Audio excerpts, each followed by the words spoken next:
¿Podría ser el instinto depredador del megalodón más fuerte de lo que imaginábamos? ¿Tenían megalodones la capacidad de cazar incluso desde antes de nacer? ¿Sería posible el canibalismo entre hermanos? Hoy, en Claves de la Biología, megalodón, superdepredador y embrión caníbal. En la mitología Dakota Sioux se habla de un gigantesco monstruo marino llamado Utenki, un ser que dominaba las fuerzas del agua, alimentándose de grandes animales. Dicen que los nativos relacionaban la existencia de estos monstruos marinos con los dientes que encontraban en sus territorios. Estos dientes fosilizados eran del tamaño de una mano y correspondían a los antiguos megalodones. A diferencia de los dinosaurios de los que se encontraban sus esqueletos, en el caso de los megalodones que son tiburones, casi todo su cuerpo está hecho de cartílago, un material parecido al de nuestras orejas, pero nunca has visto esqueletos con orejas. Y es porque el cartílago se consume al morir casi por completo. Por eso, de los megalodones solo se conservan partes como huesos y sobre todo sus grandes mandíbulas. Incluso en la antigüedad, cuando se encontraban los dientes, algunas personas las comercializaban como lenguas de dragón.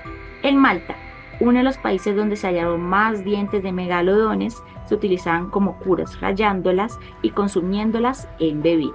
Solo hasta 1835, luego de comparar los fósiles de dientes, vértebras y mandíbulas gigantescas con el cuerpo de los tiburones actuales, como el tiburón blanco, se logró comprender que los dientes hallados eran los de un antiguo tiburón extinto, y no cualquier tiburón, sino tal vez el más grande depredador marino, el megalodón, cuyo nombre ya da miedo, significa dientes grandes.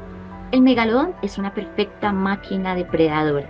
Según algunas investigaciones, actualmente se han hecho múltiples reconstrucciones 2D y 3D de sus cuerpos con cada fósil encontrado en el mundo.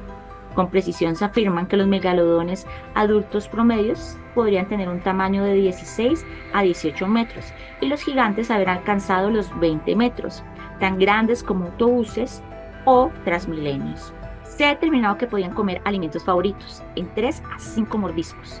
Dirías que no era gran cosa, pero el problema es que sus alimentos favoritos eran las familiares de las actuales ballenas jorobadas y ballenas azules, o sea, se comían un cerdo de 8 metros en 5 bocados. Además, eran muy resistentes a los cambios de temperatura, son mesotermos. A diferencia de los tiburones no normales, se adaptaban y fácilmente cambiaban de aguas. Por esta razón se descubrió que no solo eran depredadores, sino depredadores intercontinentales, buscando siempre los lugares para cazar predilectos y volviendo a cruzar océanos a la velocidad que hoy tienen los grandes cruceros, como si fuera un día normal. Podían estar perfectamente bien alimentados con una ballena por 63 días, así que hoy sabemos que tenían preferencias alimenticias. Es decir, escogían lo que querían comer y les gustaba más comer presas grandes que varias pequeñas. Si estuvieran vivos en la actualidad, no seríamos su presa favorita, ni siquiera para un canapé. Según la doctora de origen colombiano Catalina Pimiento, que ha descifrado parte del comportamiento del megalodón, identificó que algunos de sus hábitos alimenticios se parecen al de los depredadores existentes como el tiburón blanco, que puede consumir delfines en 2 pedazos.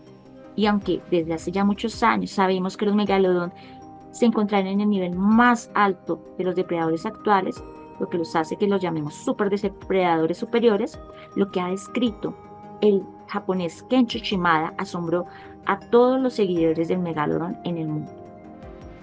Antes de contar lo que el doctor Shimada encontró, debemos decir que el gran interés que existe en los tiburones también se debe a la creación de la película de Steven Spielberg Tiburón en 1975, donde el tiburón pasó de ser un animal apenas conocido a ser odiado o incluso perseguido, cuando la realidad es que los ataques de tiburón no son un problema real. Algo parecido ha pasado con el megalodón. Una novela de éxito publicada en 1997 por el escritor de ciencia ficción Stephen Alten fue puesta en los cines como una película llamada The Meg en 2018, lo que reavivó el interés en este tiburón extinto.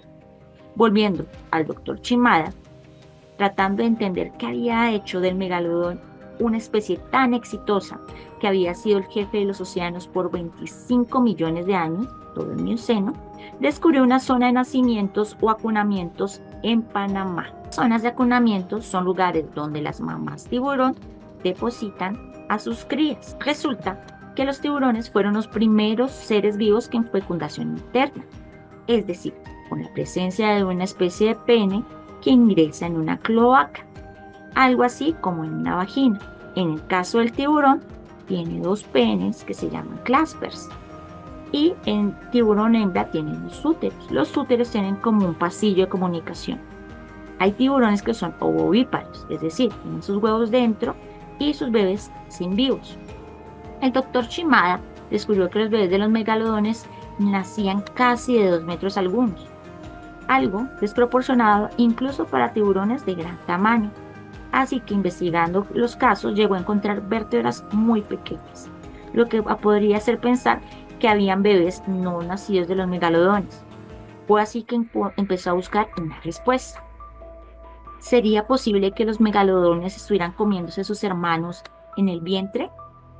Dentro de los dos úteros de su madre, un megalodón se comía a sus hermanos en formación y los huevos que encontrara. De esa forma, cuando yo había consumido todo lo que era posible comer dentro del útero de sus mamás, salía bastante desarrollado. Por eso, los megalodones tenían muchas más oportunidades de sobrevivir que otras especies. Este tipo de canibalismo intrauterino se llama adenofagia y también ocurre en los tiburones areneros en Colombia. En el caso de los seres humanos pasa algo parecido. No es el tipo de canibalismo de los tiburones, sino un fenómeno llamado síndrome de desvanecimiento gemelar. Ocurre cuando en un embarazo gemelar uno de los dos gemelos muere y sus tejidos son absorbidos por su madre o sus hermanos. Le llaman desvanecimiento porque cuando revisan, uno de los dos gemelos desapareció por completo. En otro caso extraño, el gemelo absorbe no solo el tejido, sino partes completas de su hermano, en algo llamado fetus en fetus, donde queda un fragmento o parte de un hermano dentro del otro.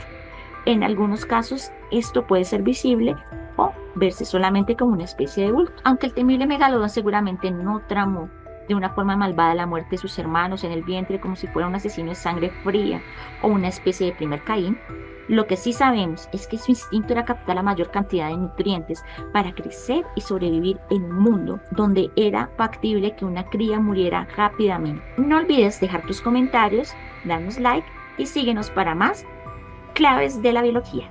Gracias.